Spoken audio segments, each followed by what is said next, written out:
मुंबई में एनसीपी के नेता बाबा सिद्दीकी की हत्या, जिसमें 2 आरोपी बहराइच के एक ही गांव के रहने वाले हैं और इस हत्या के पीछे लॉरेंस बिश्नोई का हाथ बताया जा रहा है। लेकिन आज हम इस थ्योरी को भी एक चुनौती देना चाहते हैं और यह देखना चाहते हैं कि क्या वाकई लॉरेंस बिश्नोई का गैंग बाबा सिद्दीकी की हत्या करने की हिम्मत कर सकता था या सिर्फ उसका नाम लिया जा रहा है। और क्योंकि नाम लिया जा रहा है, ये जो गैंगस्टर्स होते हैं, अपराधी होते हैं, ये डर का धंधा करते हैं, दहशत का धंधा करते हैं। और जब कोई ये कहता है कि लॉरेंस बिश्नोई ने बाबा सिद्दीकी की हत्या करवा दी, तो इससे उसका प्रोफाइल और बड़ा होता है, इससे उसकी दुकान और बड़ी होती है, इससे उसका डर और बड़ा होता है और उसका धंधा और ज्यादा फैलता है। इसलिए वो क्यों ये मना करेगा कि उसने ये नहीं किया है। शनिवार को एनसीपी के नेता और बॉलीवुड से बहुत ही खास रिश्ते रखने वाले बाबा सिद्दीकी की गोली मारकर हत्या कर दी गई थी, ये आपको पता ही है। वो 66 साल के थे और उनकी हत्या मुंबई के बांद्रा में हुई। 12 अक्टूबर को बाबा सिद्दीकी के बेटे के दफ्तर के बाहर दशहरे के मौके पर लोग पटाखे जला रहे थे। वहां बड़ी संख्या में दशहरे की वजह से लोग वहां पर मौजूद थे और दुर्गा विसर्जन की शोभा यात्राएं वहां से निकल रही थी। यानी बहुत भीड़ भाड़ थी, बहुत चहल पहल थी, बड़ी संख्या में लोग निकल रहे थे। और इस दौरान रात लगभग 9:15 बजे बाबा सिद्दीकी अपने बेटे के दफ्तर से बाहर निकले, अपनी गाड़ी में बैठ रहे थे और इसी दौरान उन पर हमला कर दिया गया। उन पर एक के बाद एक गोली चला दी गई। मुंह पर रुमाल बांधकर 3 लोग गाड़ी से उतरे और उन्होंने बाबा सिद्दीकी के ऊपर 6 राउंड फायरिंग की। बाबा सिद्दीकी को इनमें से 2 गोलियां लगी और लीलावती अस्पताल उन्हें तुरंत ले जाया गया, जहां डॉक्टर्स ने उन्हें मृत घोषित कर दिया। अब बड़ा सवाल यह है कि बाबा सिद्दीकी की हत्या किसने की और उनकी हत्या के पीछे क्या वजह हो सकती है। इसमें सीधे तौर पर 3 एंगल निकल कर आ रहे हैं और वो आज हम आपके सामने रखेंगे। जिसके बारे में सबसे ज्यादा बात हो रही है वो है लॉरेंस बिश्नोई का गैंग। सबसे ज्यादा लोग, जो सारी थ्योरी चल रही है, जो पुलिस भी कह रही है, सारा इशारा उसकी तरफ है, क्योंकि लॉरेंस बिश्नोई के एक गुर्गे ने बाबा सिद्दीकी की हत्या की जिम्मेदारी भी सोशल मीडिया पर ले ली है और ज्यादातर लोगों को यह लगता है कि बाबा सिद्दीकी की हत्या लॉरेंस बिश्नोई के गैंग ने की है।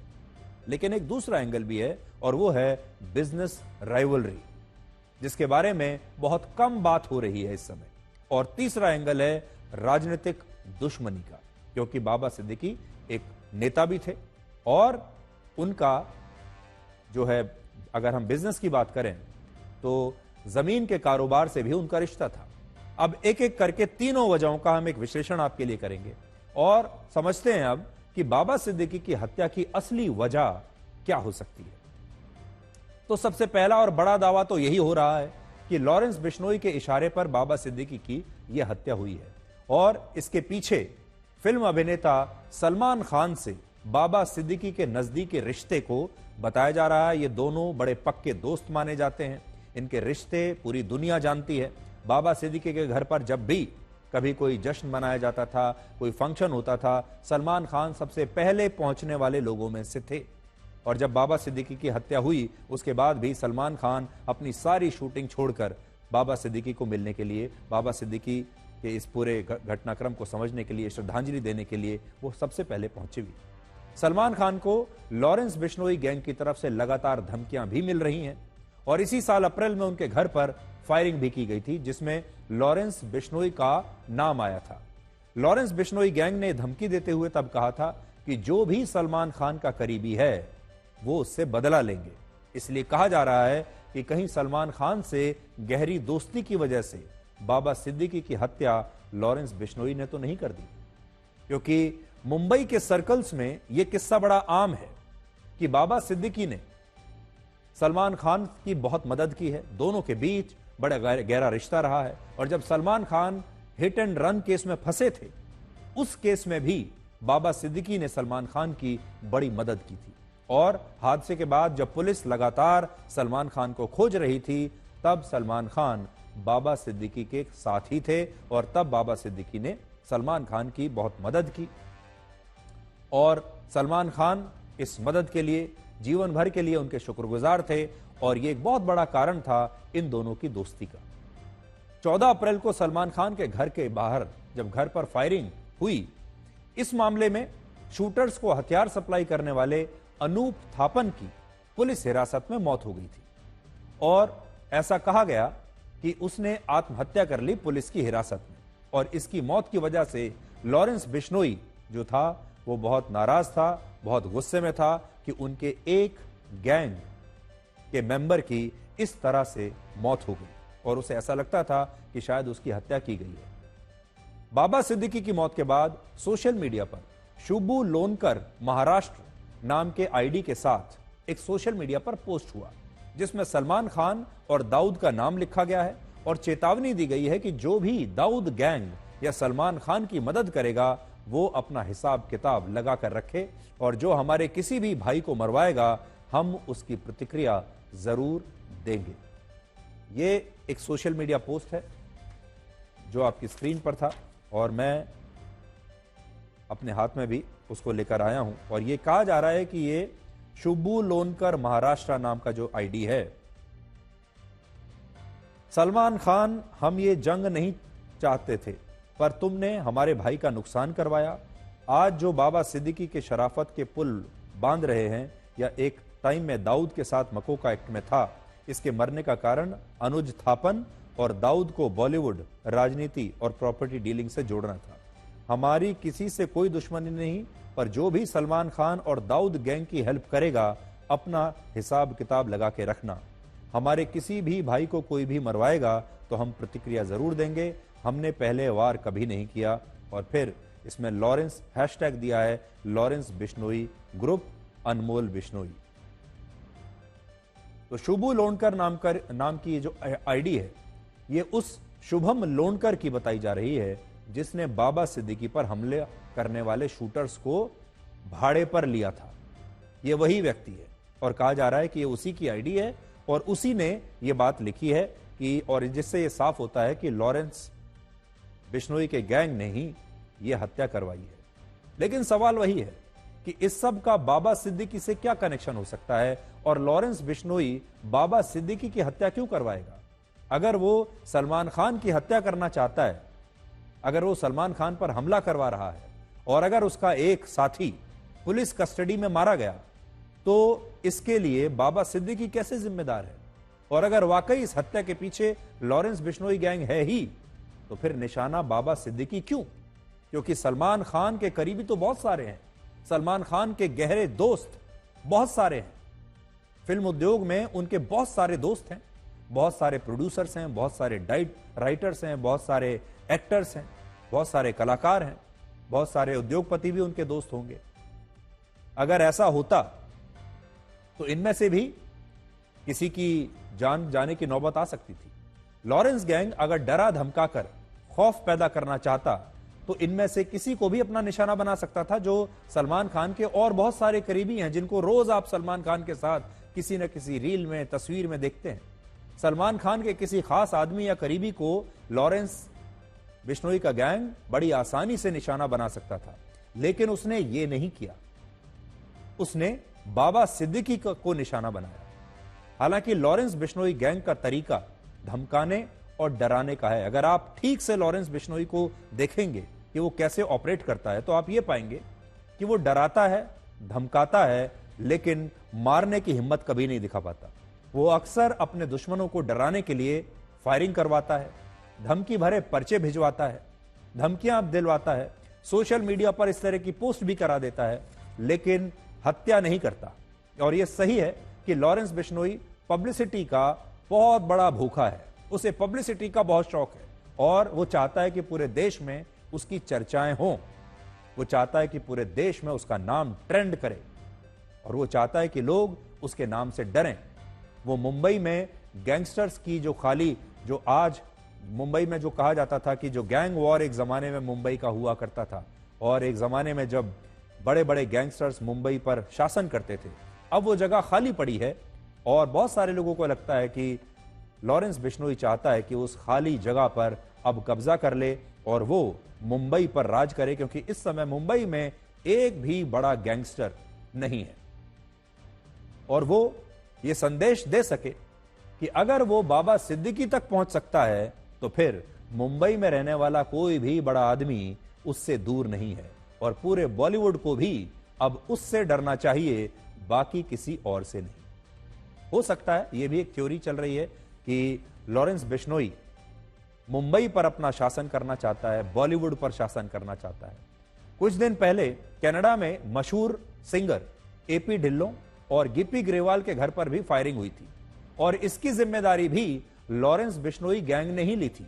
कनाडा में फायरिंग करवाई, लेकिन जिस वक्त यह फायरिंग की गई उस समय गिप्पी ग्रेवाल अपने घर पर मौजूद ही नहीं थे। और यह बात अगर लॉरेंस बिश्नोई गैंग के लोग किसी पर हमला करने के लिए जा रहे हैं तो वो उसके बारे में कुछ जानकारी तो इकट्ठा करते ही होंगे, और अगर उन्हें यह भी नहीं पता कि जिस व्यक्ति को मारने के लिए जा रहे हैं उसके घर पर ताला लगा हुआ है, वो तो बहुत दिन से उस घर में रहता ही नहीं है, और फिर वो वहां जाकर कुछ गोलियां चलाकर आ जाएं, तो आप इसे क्या कहेंगे? आप बस ये कहेंगे कि ये जानबूझकर डराने की कोशिश हो रही है, ये जानते हुए भी कि उनका जो टारगेट है वो घर पर नहीं है, फिर उसके ताला लगे हुए घर पर कुछ गोली चलाकर वो आ गए, सिर्फ इसलिए ताकि वो एक डर का माहौल पैदा कर सके। इसलिए लॉरेंस बिश्नोई जैसे जो लोग हैं वो डर का धंधा करते हैं। उनको जो उद्योग है, उनकी जो फैक्ट्री है, वो डर की फैक्ट्री है। जितना ज्यादा डर उन्हें लेकर फैलेगा, उनका धंधा, उनका बिजनेस उतना ही ज्यादा चमकेगा, और वो अपना डर पैदा करने के लिए इस तरह की चीजें करते हैं। अगर हम सिद्धू मूसेवाला की हत्या का मामला छोड़ दें या कुछ और गैंग वॉर्स को छोड़ दें, तो लॉरेंस बिश्नोई गैंग की हिस्ट्री ऐसी नहीं मिलती कि इस गैंग ने किसी बहुत बड़े नेता को, किसी बहुत बड़े बिजनेसमैन को या किसी और बहुत बड़े व्यक्ति की कभी जान ली हो।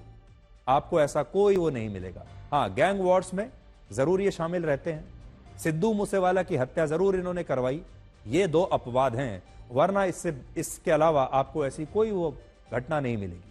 लेकिन ऐसा भी हो सकता है कि हत्या किसी और ने की हो और लॉरेंस बिश्नोई गैंग सिर्फ अपनी धाक जमाने के लिए, अपना सिक्का जमाने के लिए, अपना डर फैलाने के लिए, अपने धंधे का विस्तार करने के लिए और इस डर के धंधे में अपना नाम कमाने के लिए इसका श्रेय ले रहा हो। क्योंकि यह भी हो सकता है, क्योंकि जो भी है इससे उसका नाम तो हो ही रहा है, और अगर वो आगे चलकर ये कहता है, चाहे उसने ना भी ये हत्या कराई हो, कि बाबा सिद्दीकी की हत्या उसने की है या उसने करवाई है, तो इससे उसका प्रोफाइल बड़ा होता है। इसमें एक सवाल यह भी है कि क्या सलमान खान, दाऊद इब्राहिम, लॉरेंस बिश्नोई जैसी बातों में उलझाकर किसी और गैंग ने या किसी और व्यक्ति ने, क्या बाबा सिद्दीकी के किसी और दुश्मन ने कहीं उनकी हत्या तो नहीं करवाई? क्या इसके पीछे कोई और विवाद भी हो सकता है कि सारी दुनिया सिर्फ लॉरेंस बिश्नोई की बात कर रही है, दाऊद इब्राहिम की बात कर रही है, अंडरवर्ल्ड डॉन्स की बात कर रही है, और यह काम किसी और ने कर दिया हो बहुत स्मार्टली? इसलिए बाबा सिद्दीकी की हत्या में दूसरी वजह बिजनेस राइवलरी भी हो सकती है। बाबा सिद्दीकी राजनीति के अलावा रियल एस्टेट में भी एक बहुत बड़ा नाम था, और बांद्रा का जो इलाका है मुंबई का, वो सबसे हाई प्रोफाइल इलाका है। बांद्रा में मुंबई के बड़े बड़े लोग रहते हैं, और बांद्रा इलाके में बाबा सिद्दीकी की बहुत अच्छी पकड़ मानी जाती है। यह उनका इलाका था, और यहां तक कहा जाता है कि इस इलाके में बाबा सिद्दीकी की मर्जी के बिना कोई काम नहीं हो सकता था, इतनी चलती थी बाबा सिद्दीकी की। बांद्रा इलाके में एक स्लम में पुनर्विकास का काम होना था, लेकिन बाबा सिद्दीकी और उनके विधायक बेटे ज़ीशान सिद्दीकी इसका लगातार विरोध कर रहे थे। बांद्रा में अभी चल रहे संत ज्ञानेश्वर नगर और भारत नगर नाम से दो स्लम रिहैबिलिटेशन प्रोजेक्ट अभी चल रहे हैं, जिनके खिलाफ ज़ीशान सिद्दीकी लगातार आंदोलन कर रहे थे इन्हें रोकने के लिए। इस वजह से ज़ीशान सिद्दीकी के खिलाफ एक केस भी दर्ज कर लिया गया था। वर्ष 2000 से 2004 तक बाबा सिद्दीकी महाडा यानी Maharashtra housing and area development authority के चेयरमैन भी रहे थे। इसी दौरान उन पर स्लम रिहैबिलिटेशन के नाम पर जमीन का गलत इस्तेमाल करने के आरोप भी लगे थे, और तब उन्हें कुछ बिल्डर से धमकियां भी मिल रही थी।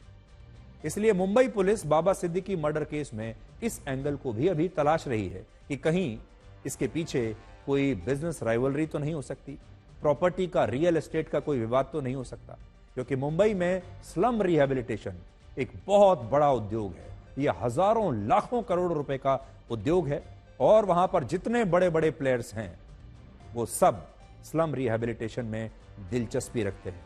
और स्लम रिहैबिलिटेशन में जितने भी लोग हैं, जब तक उन्हें राजनीतिक संरक्षण ना मिले, जब तक उन्हें नेताओं का संरक्षण ना मिले और जब तक उन्हें ग्राउंड पर अंडरवर्ल्ड का संरक्षण ना मिले, तब तक इस उद्योग में सफल होना बहुत मुश्किल है।